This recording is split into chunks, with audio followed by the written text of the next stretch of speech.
신약성경 고린도후서 4장 7절, 제가 가지고 있는 성경은 288페이지입니다.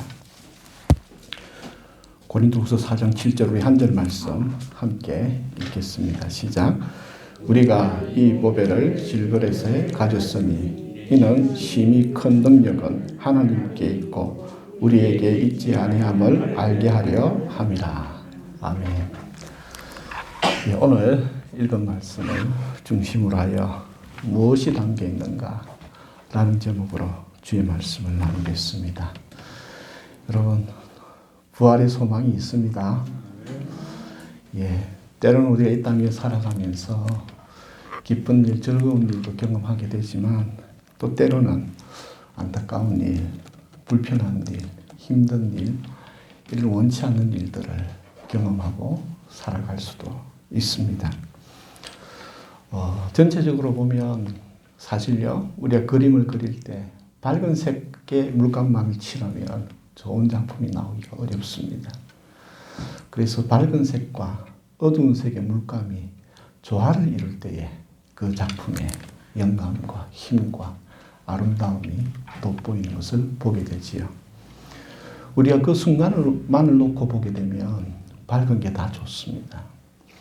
그러나 우리의 한편의 인생을 하나의 그림의 작품으로 두고 본다면 우리의 삶 속에 밝은 것과 어두운 것이 어우러져서 우리가 성숙한 인격과 하나님의 자녀다운 사람으로 의미를 담아가는 그러한 의미가 있지 않겠나라는 것을 생각해 보게 됩니다. 그럼에도 결론은 그렇습니다. 우리 그리스도인은 하나님을 모르는 저들과 같이 죽음으로 이 삶이, 우리의 생명이 끝나는 것이 아니라 우리 그리스도에게는 부활이라는 소망이 우리의 궁극적 마지막임을 믿습니다. 그럼에도 또 한편으로 이렇게 생각합니다. 다시 오래 산다는 것, 그 다음 너머의 세계가 어떤 건지 모르겠지만 대부분 많은 사람들이 이 땅에 다시 태어난다면 할 때에 다시 태어나고 싶다. 즉, 이 땅의 생을 반복한다. 라는 것에 대해서는 아마 반반으로 갈릴 것 같습니다. 어떤 사람은 다시 태어나고 싶다. 라고 생각하는 분도 계시겠지만 또 어떤 사람은 이 지긋지긋한 생, 내가 못 죽어서 사는 것이지 또 이런 삶을 산다.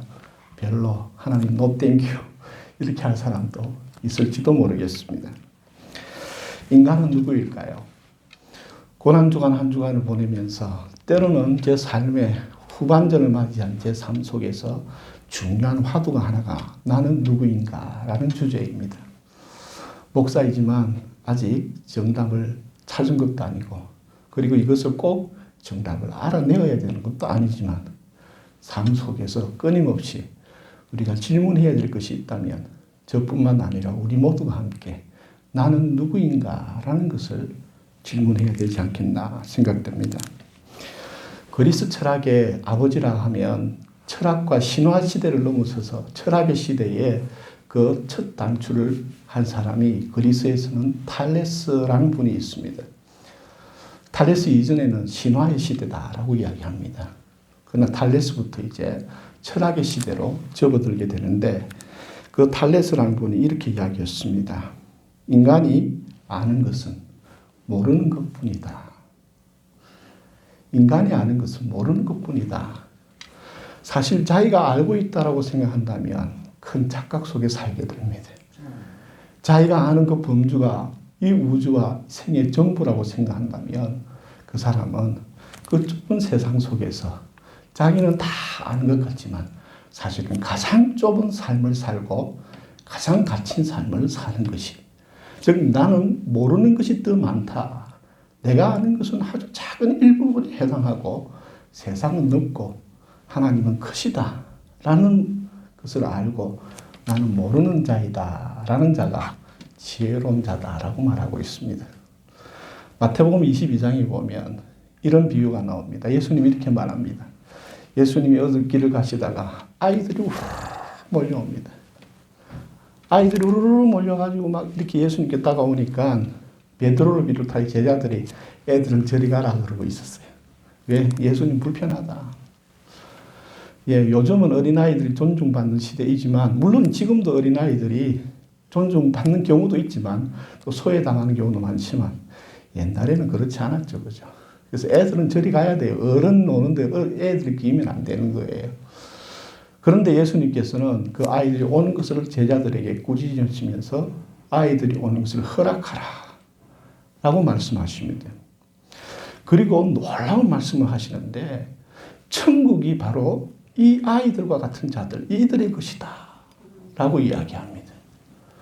사실 저는 얼마 전까지만 해도, 또 제가 이 부분에 대해서 많은 주석들을 살펴봐도요, 제 마음을 시원케 해주는 해답을 말해주는 사람이 못 찾았어요. 지금도 제 마음이 속 시원하진 않지만, 그러나 이 말씀을 쭉 읽다가 이 어린아이에 대한 이야기를 하시고 바로 그 뒤에 이어서 나오는 말이 뭐냐면, 젊은 부자 관원의 이야기가 나옵니다. 그건 한 단락이에요. 가만히 보니까. 젊은 부자 관원이 나와서 이야기합니다. 우리가 영생을 얻고 천국을 얻으려면 어떻게 해야 됩니까? 라고 이야기하니까 예수님께서 이웃을 사랑하고 하나님이 계명을 지키고 뭐 이런 것들을 이야기하니까 부자 관원이 대답합니다. 그거 제가 다 지켰습니다. 다 지켰습니다. 그러니까 예수님이 기쁘게 웃으시면서 말씀합니다. 이제 네 가진 모든 소유를 가난한 자들에게 나누어 주고 너는 나를 따르라. 그런데 이 단락의 마지막은 이렇게 마무리됩니다. 그 젊은 부자 청년이 재산이 많고 재물이 많으므로 근심하며 돌아갔다. 여기에 비밀이 있습니다. 뭐냐? 어린아이와 부자가 대비되고 있습니다. 어린아이에게 왜 천국이 있느냐? 이들은 가진 것이 없기 때문입니다. 그래서 주님을 따를 수 있습니다. 주님만 보고 따라갑니다. 그러나 젊은 부자 청년은 많은 하나님의 율법을 지킬 수 있는 능력을 가졌고 지켰음에도 불구하고 예수 그리스도를 쫓지 못했다면 그가 주님보다 더 소중한 것들을 많이 가졌기 때문입니다. 주님보다 더 소중한 것들을 많이 가지다 보니 주님을 따를 수 없었습니다. 여러분, 천국은 소유에 있는 것이 아니라 관계에 있는 것입니다. 주님을 따르는데 방해되는 것은 내려놓아야 합니다. 부자가 나쁘다는 게 아닙니다. 소유하지 말라는 것 아닙니다. 그러나 그 어떤 부유함과 중요함과 소중한 가치 있는 것이라 할지라도 주님보다 더 가치 있는 것이 있으면 주님을 따를 수 없습니다. 여러분, 나에게 가장 큰 보물은 무엇입니까? 오늘 여기서 말씀하시는 것처럼 보물은 질그릇 속에 담겨 있는데 이 질그릇은 우리 육신을 의미하죠. 우리 육신 안에 담겨 있는 이 육신을 다르게 표현하면 우리가 살아가는 삶의 목적과 의미와 삶의 방법과 삶의 모습일지도 모르겠습니다. 우리는 담겨 있는 것, 이 몸 안에 담겨 있는 그 무엇에 의해서 우리의 삶의 방향이 결정되어지고 삶의 방식이 진행되어져 가고 있습니다. 천국은 누가 보내줄 수 있습니까? 여러분, 돈이 많으면 약간의 천국의 맛을 볼 수 있습니다. 돈의 힘에 의해서 사람들이 나에게 굽신거리는 것을 경험하게 됩니다. 돈의 힘에 의해서 다른 사람들이 나를 내 앞에서 아부를 떨고 잘 보려고 애를 쓰고 그리고 또 내가 말 한마디 하면 내 말한 대로 척척되어지는 천국의 맛을 잠깐 볼 수는 있겠으나 여러분, 그 돈이 빠지고 나면 그 사람들이 여전히 나에게 그렇게 비위를 맞춰줄까요? 그러니 돈 없으면 안 된다. 그 말도 일부는 맞는 것 같습니다. 저는 우리 교회 성도와 우리 초장교회가 부자 교회가 되고 부자 성도가 되기를 기도합니다. 그러나 물질은 하나님의 영광을 위하여 필요한 것이지 자기 만족과 자기의 영광을 위하여 사용되어진다면 사실은 그 사람이 그 물질을 소유하고 있는 것이 아니라 그 물질이 내 삶을 소유하고 있을지도 모른다라는 것이죠. 히틀러는 2차 세계대전에서 자기가 질 것을 확신한 다음에 권총으로 자살로 자신의 생을 마감합니다. 그럼에도 2차 세계대전이 마무리된 후에 전범 재판을 하게 됩니다. 그때 히틀러는 이미 죽었지만 그럼에도 히틀러는 재판에 붙여지게 됩니다. 그때 작은 히틀러를 재판하는 그 속에 히틀러 재판의 증거물로 조그마한 상자 하나가 올라갔습니다. 그 상자를 열어보니 비누 몇 개가 들어있습니다. 그런데 그 비누를 싸고 있는 포장지에 뭐라고 써 있느냐? 순수한 유대인의 몸의 기름으로 만들어진 비누다. 야, 참 얼마나 충격적입니까? 유대인의 기름을 짜가지고 그거로 비누를 만들어서 자기가 사용을 했다라는 것입니다. 인간이 분명히 히틀러는 스스로 생각했겠습니다. 내가 하는 일이 옳은 것이다. 정말 자기만의 세계에 갇히게 되면 여러분 참 이런 인간이 될 수도 있다는 것. 히틀러를 비판하자는 게 아닙니다. 혐오하자는 게 아닙니다. 히틀러를 보면서 나도 그럴 수 있다는 것을 반성하자라는 것입니다. 내 생각 안에 갇히게 되고 내 사고 안에 갇히게 되고 자기 목적 안에 갇히게 되고 자기 성공 안에 갇히게 되고 자기 욕구 안에 갇혀 살게 되면 극단적으로 가다 보면 그것이 성공을 거듭하여 마지막까지 성공하게 되면 히틀러 같은 자가 된다. 여러분, 때로는 우리가 원하는 바가 원하는 대로 이루어지지 않는 것이 하나님의 축복일지도 모르겠습니다. 왜냐하면 내가 원하는 대로 다 되면 우리 모두가 다 히틀러처럼 될 수도 있기 때문입니다. 저는 이런 생각을 해보게 됩니다. 지금 뉴스를 들어보면 여러 가지 뉴스가 있지만 물론 우리가 당면하게 직면한 것은 우리가 코로나 문제이기도 하지만 또 한편으로 보면 우리의 미래를 영향을 줄 수 있는 것들이 몇 가지가 있는데 바로 미국과 중국의 관계입니다. 저는 그 사이를 보면서 사실은 미국은 신장 위구르의 인권을 가지고 막 때립니다. 그런가 하면 지금 미얀마에서는 군부 정권이 쿠데타를 일으키고 시민들이 이 민주화 혁명을 하고 있는 가운데 있는데 이 속에 전부 다 순수한 것이 들어있는 게 아니라 미국과 중국의 철저한 계산이 들어있다는 거예요. 거기에 위구르인들과 미얀마인들이 이용을 당하고 있습니다. 저는 한번 생각해 보게 됩니다. 세계 1위, 2위를 다투고 있는 이 강대국이 손을 잡고 이 세상에 있는 기근의 문제나 기아의 문제나 기후의 문제에 대해서 해결하자고 손을 잡고 갔다면 얼마나 좋을까. 정말 이 두 나라가 힘을 합쳐서 이 세계 속에 있는 기아의 문제를 해결하기 위해 기근의 문제를 해결하기 위해 기후의 문제를 해결하기 위해 힘쓴다면 우리의 미래는 창창할 것입니다. 그러나 중국이든 미국이든 둘 다 자기 욕심 차리려고 싸우다 보니 전쟁의 위기까지 몰리고 있고 거기에 저런 동남아 국가들이 전체적으로 휩쓸려 가고 있는 것이죠. 우리는 기도해야 합니다. 하나님 아버지, 정말 눈앞에 보이고 눈앞에 펼쳐진 이 물질의 세계만의 세계를 바라보며 영혼이 빠진 흐리멍텅한 삶을 살지 않게 해 주시옵소서. 우리가 왜 여기에 살아 있어야 하고 인간이 왜 이 땅 위에 지구에 존재해야 되는지 그 이유를 깨닫게 하여 달라고 기도해야 한다라는 것이죠. 저는 참 우리 뉴스를 보면서 이런 생각도 해보게 됩니다. 우리 김상조 국무위원이라든지 박주민 국회의원 같은 사람 얼마 전까지만 해도 그래도 저분들 참 괜찮다라고 저는 생각했어요.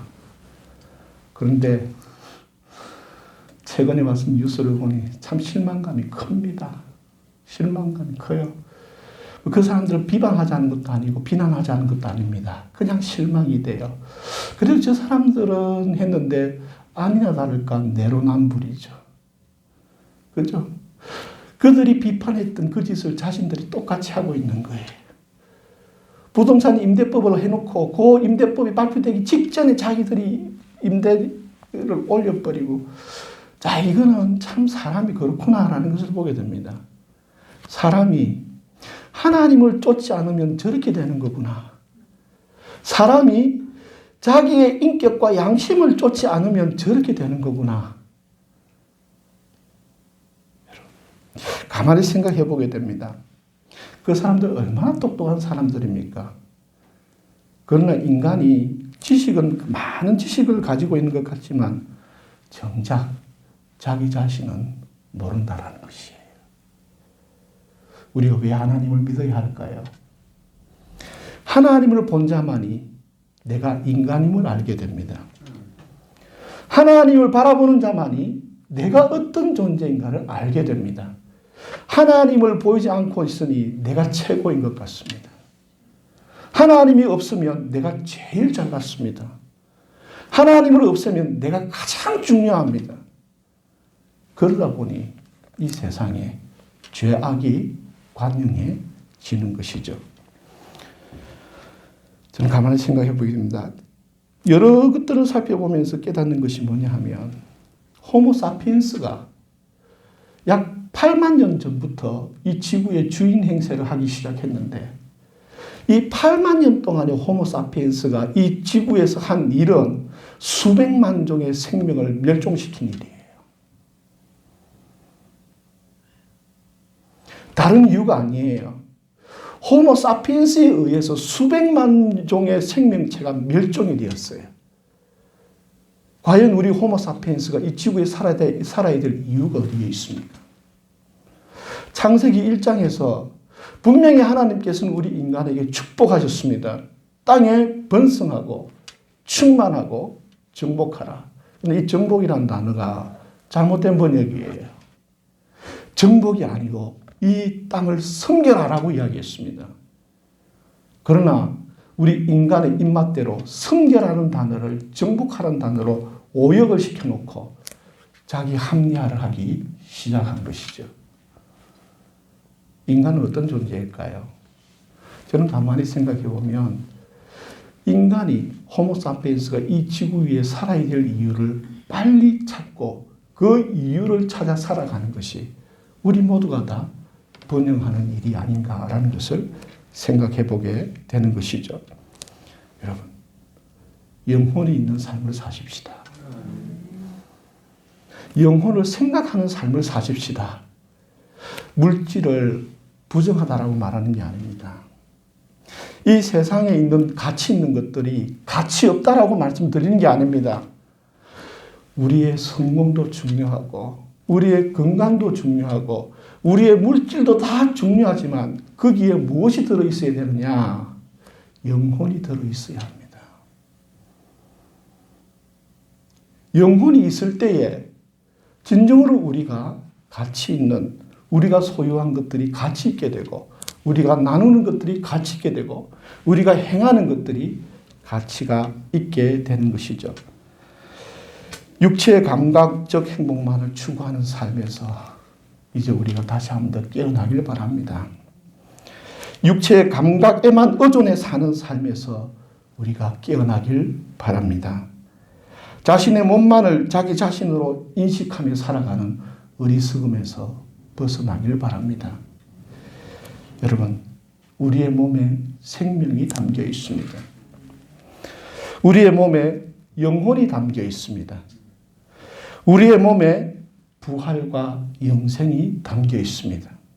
그러나 아셔야 할 것은 우리의 몸에 영혼과 생명과 그리고 부활의 영생이 담겨 있지만 우리 몸이 생명은 아닙니다. 우리 몸이 영혼도 아닙니다. 우리 몸이 부활과 영생도 아닙니다. 이 가치를 아셔야 돼요. 그래서 우리의 몸은 인류의 기술이 발전하여 인간의 수명이 아무리 연장이 된다 할지라도 죽게 되어 있습니다. 몸은 나 자신이 아닙니다. 나 자신은 영혼이 나 자신입니다. 영혼이 있는 삶을 사십시오. 이제 이 몸을 위하여 영혼과 양심을 팔아먹는 삶이 아니라 우리의 이 몸이 우리의 영혼과 양심을 살리기 위해 쓰임받는 삶이 되어야 된다라는 것이죠. 인간은 하늘과 땅 사이에 있는 존재입니다. 은유적으로 표현하면 인간은 하나님을 아는 존재요, 하나님을 대면할 수 있는 존재이지만 하나님은 아닙니다. 그리고 인간은 영혼으로만 구성되어진 게 아닌 몸이라는 물질과 이 땅의 물질과의 이 지구라는 환경의 물질 세계 속에서 존재하기에 땅의 요소도 가지고 있는 자입니다. 그러나 우리가 죽어서 이 육신이 흙으로 돌아갈지언정 그러나 영혼이 담겨있는 이 육신의 기간 동안에는 그러나 우리의 몸은 흙도 아닙니다. 지금 우리의 삶은 영혼인 하늘과 새 땅인 이 육체 사이에서 살아가는 자가 우리 인간이라는 것이죠. 그래서 이걸 좀 다르게 성경은 표현했습니다. 하나님이 누구일까요? 인간이 누구인가를 알기 위해서는 하나님이 누구인가를 알아야 됩니다. 거기에 유일하게 대답하는 것이 구약 성경의 출애굽기에 말합니다. 모세에게 말씀합니다. 모세가 물었습니다. 당신은 누굽니까? 라고 질문하자 그 하나님께서 스스로를 대답하시기를 나는 스스로 있는 자다. 그러면 하나님은 스스로 있는 자라면 우리 인간은 누구일까요? 스스로 있을 수 없는 자입니다. 여러분, 스스로 있는 자처럼 착각하고 살지 마십시오. 우리가 지금 여기에 존재할 수 있는 것은 하나님과 연결되어 있기 때문에 존재할 수 있는 것입니다. 그러므로 우리의 삶 속에서 하나님과 분리된 삶, 하나님을 도외시하고 하나님을 잊어버리고 살아간 그 삶이 바로 창세기 6장의 죄악이 간인한 육체가 되어버린 인간을 의미하는 것입니다. 우리는 스스로 있는 존재가 아님을 기억하십시오. 하나님과 연결되어 있기에 우리가 존재할 수 있다는 것을 기억하십시오. 그러므로 우리는 이제 하나님과 분리된 삶이 아니라 하나님과 연결된 삶을 사는 것이 가장 바람직한 삶이요. 가장 복된 삶이요. 우리 인생을 가장 의미 있게 살 수 있는 방법인 것입니다. 우리는 스스로 있는 존재가 아닙니다. 하나님의 은혜로 있는 존재입니다. 그리고 또 오늘 이 말씀은 보배를 질그릇에 가졌다. 질그릇은 우리의 육체이지요. 이 질그릇을 소중히 여기십시오. 여러분, 질그릇은 가치 없다는 말이 아닙니다. 이 보배라는 단어와 질그릇이라는 단어는 은유적 단어로서 비유된 것입니다. 어느 것이 더 가치 있냐? 육체가 가치가 없다는 것이 아닙니다. 우리 몸을 정말 소중히 여기셔야 됩니다. 왜? 하나님이 우리에게 주신 것이기 때문입니다.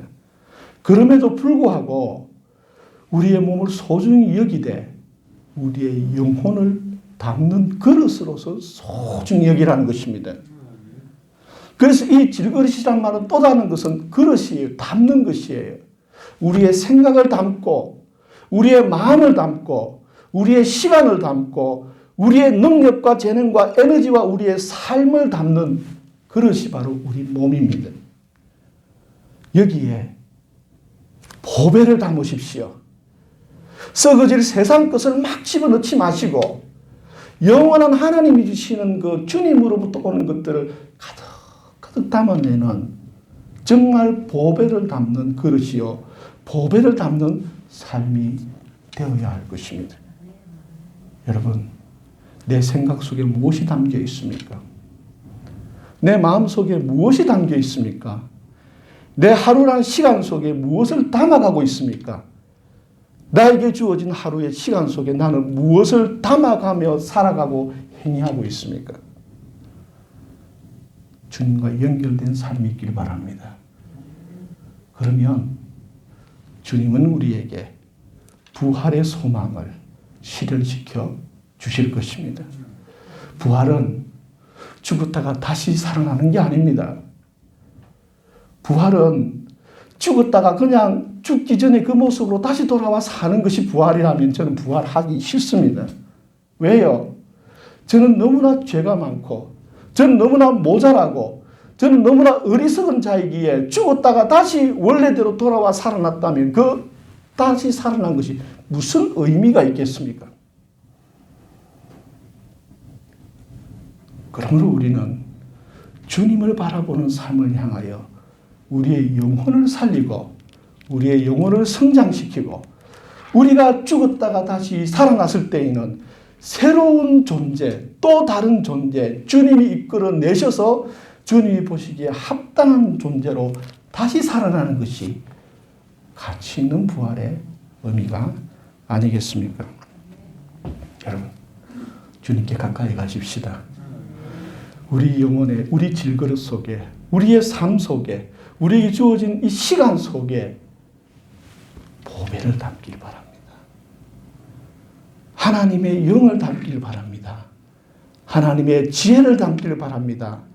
내 탐욕과 욕심과 이기심을 담고 채우는 것이 아니라 하나님의 진리를 담고 하나님의 영원한 가치를 담고 하나님을 향한 믿음을 담아내므로 우리 안에 담긴 것이 진정으로 보물이 되기를 주님의 이름으로 축복합니다. 기도드리겠습니다.